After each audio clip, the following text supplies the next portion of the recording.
Meu nome é Leonardo Dalla Rosa de Moraes, sou aluno do curso de Ciências da Computação da UX e esse é o vídeo sobre o meu projeto de TCC chamado Jogador de Xadrez Robótico com Visão Computacional. Meu orientador é o professor Ricardo Dornelles e, como o nome deste trabalho sugere, o objetivo é construir um tabuleiro robótico de xadrez.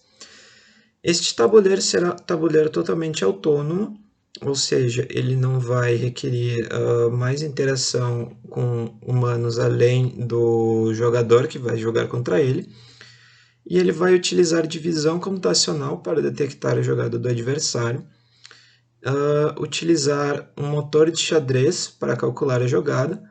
Este motor é conhecido como Stockfish, e utilizar motores de passo para movimentar a peça de forma automática.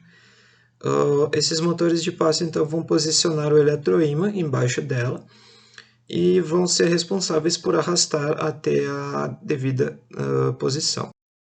O estado atual desse trabalho é mais ou menos na metade do projeto desenvolvido. O tabuleiro já está praticamente pronto, os motores de passo já estão conseguindo posicionar os eixos corretamente e o eletroímã já está sendo ligado e desligado conforme o software necessita. O próximo passo agora é desenvolver a detecção da jogada por visão computacional e desenvolver uma IA própria para comparações com IAs mais profissionais dentro do game. Quanto à motivação desse trabalho, foi escolhido um tema que englobe as áreas que eu particularmente gostei do curso, são visão computacional e automação.